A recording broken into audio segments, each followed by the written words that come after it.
Bro, okay lang bro, interview kita. Sige bro. Kasi bro, madami kaming nakikita, madami din nakikita na yung mga tumatanong kung ano daw bang plano mo kay BNC.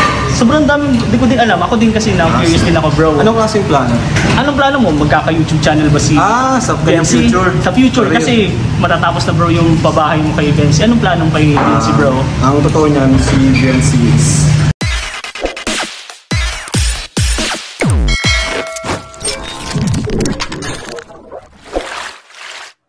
okay, mga kalingap, isang mapagpalang umaga, tanghali, gabi po sa inyo lahat. Sana po ang lahat ay nasa mabuting kalagayan at ligtas po sa anumang kapahamakan. Sana mapagpaidako ng mundo naroroon. Ako po muli ang inyong likod, Maestro 21 TV. At sa ating video ngayong araw na ito, tayo po muli ay magbibigay ng palibagong reaction po tungkol nga dito sa mga plano po ni Kalingap Rob kay Baby Beyonce. Ito po ay tinanong po ni Kalingap Rain. Si Kalingap Rain, mga Kalingap, ay isa rin pong Kalingap partners at kaibigan po ni Kalingap Rob. At dito nga po sa naturang interview ay sinagot po ni Kalingap Rob o sinabi niya po ang mga plano po niya na mangyayari po sana kay Baby Beyonce in the future. Okay? So, yan po ang ating paksa ngayong araw na ito. So, bago po yan, tayo muna po ay magbibigay po guys sa ama at founder po ng Kalingap, Kuya Bal Santos Matubang. At siyempre, tangkilikin po natin Ate Edna Vlog, Kalingap Rob, Kalingap Dan, Kuya Bruce Vlog. At kung bago lang po kayo sa ating munting channel, sana po ay inyo rin pong suportahan sa pamamagitan po ng pag-like, share, and subscribe.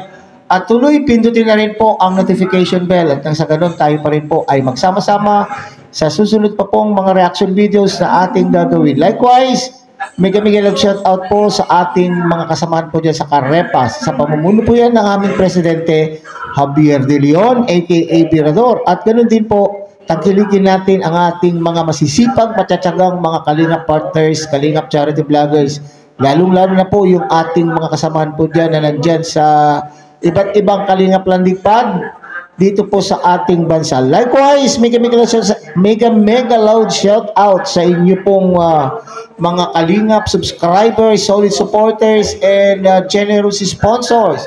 At hindi din po natin makakalimutan ang ating mga kapatid po dyan sa Team Siomay ng Kalaki Community at siyempre ang buong Kalaki Community. Okay?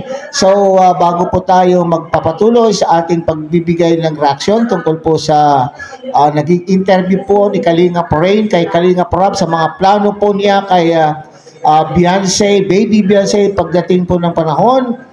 Okay, so atin muna pong panuurin, sabay-sabay po natin panuurin mga Kalingap ang isang maikling video clip po na atin pong kinuha po sa naturang channel po ni Kalingap Rain. Sa hindi pa po nakakakilala at hindi pa nakakasuporta po kay Kalingap Rain, sana po ay inyo rin pong puntahan ang kanya pong channel at doon po ninyo buong-buo po mapapanood ang naturang kwento o interview po interview niya kay Kalingap Rob tungkol po sa plano niya kay Baby Beyonce. So tungayan muna natin mga Kalingap. Bro, okay lang bro, interview kita. Sige bro. Kasi bro, madami kaming nakikita, madami din nakikita na yung mga tumatanong kung ano daw bang plano mo kay BNC. Sobrang dami, di ko din alam. Ako din kasi curious din ako bro. Anong klaseng plano?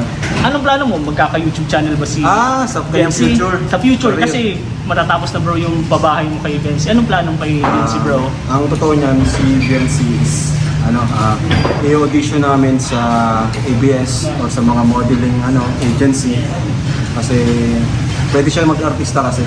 Bagay na bagay Sa akin. PBB, yan yung talagang first plan ko. Plan A ko kay BNC. Ay, grabe! Yung makapasok sa mga modeling, sa mga commercial, diba? Kasi bagay siya dun eh. Tama. So, yun. Plan B natin is siyempre yung matupad yung kanyang pangarap na maging flight attendant. Supportahan natin siya dun. At siyempre, yun, bakit kasi siya maging flight attendant FA. Tama. So, yung plan C naman natin is yung silang yung sa ito nang bahala sa kanya. Kasi hindi na bahala kung anong plano nila kasi sa kanila. Oo, kasi siyempre, pag mag-asawa na sila, mag-jowa, alam mag-alam pa tayo. Di ba? Siya ba? Ay, wala na. Pag mag-asawa na, wala na sa mag-showtime, mag-asawa na agad kasi may bahay na, bro. Pero si Dency, hanggat nandito siya sa Kalingap, tayong mag-handle, mag-manage, yun. Mag-manage sa kanya. Parang ganun. Pero bro, para yung future niya is secured. Pero nasa plano mo din ba nung bigyan ng channel si Bigyan? Ayan, oo nga, yan din pala. Yan din, depende rin yan. Pwede rin siya maging vlogger. Pero ngayon kasi parang ayaw ni Beyonce mag-vlog pa. Parang support siya sa ano man, gano'n. Okay, support na lang talaga siya sa Kalingap. Oo, support sa Grabe. Grabe yung bulong mo, bro. Tatanong ko din yung mga K-boys kung ano masasabi nila sa plano mo. Kasi, bro, walang ibang nakakaalam niya kundi ikaw lang. Bali, dito lang sa vlog. Dito pa lang. Dito lang sa vlog na to. Maraming sarap. Ay, grabe. Viral na naman to, bro. Saka si Beyonce ang nakakaalam.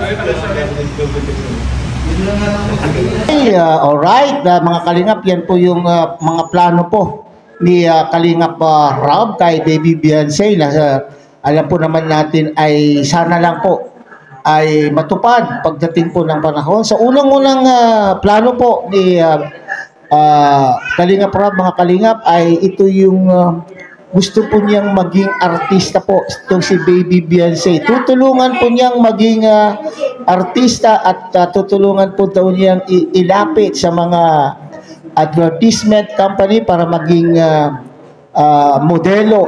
Okay, maging modelo po itong si Baby Beyonce. Naku. So talaga naman pong itong si Baby Beyonce, mga Kalingap, ay kung inyo pong titignan, sa tindig pa lang po, mga Kalingap, ay talagang artistahin na po itong si Baby Beyonce. Hindi po ba? Artistahin po siya.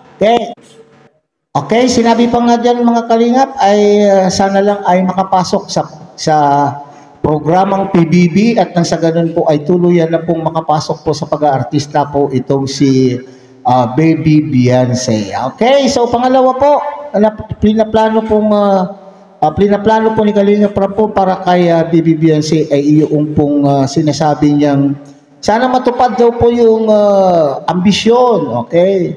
Yung gustong mangyari po ni Baby Beyonce na siya po ay makatapos po ng flight attendant, okay?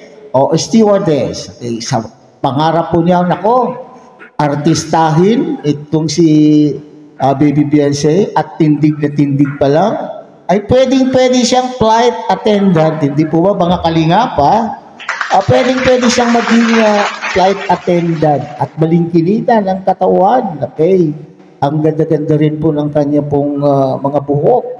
Okay, sariwang-sariwa ang kanyang buhok. Hindi po ba? Alright. Next, letter A, B, C, D, yung ibinigay po na plano po ni Kalingap Rob, mga Kalingap,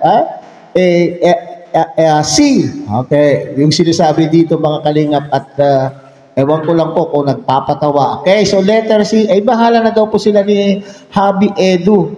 Okay, so sapagkat pag sila na po ay mag-asawa na daw, bahala na po kung ano ang plano po ni Kalingap Edu or ni Habi Edu. Okay, so mga Kalingap, ito ba ay pag-approval, may approval na ba itong si Kalingap Rob na talagang pwede nang ligawan po itong kanya pong isa sa kanya pong mga angel, at ito nga po itong si Baby Beyonce. Okay, so plano po nila ay so letter C, bahala na daw po si Habi Edu po dyan kung sila na po mag-asawa, at sinasabi pong ay oo naman, wala na tayo dyan pakialam kapag sila na po ay mag-asawa, sila na po ang magdidesisyon sa kanila pong buhay.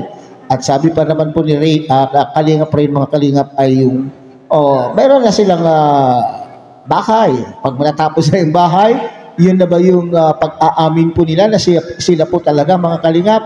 At yung letter D naman po, okay?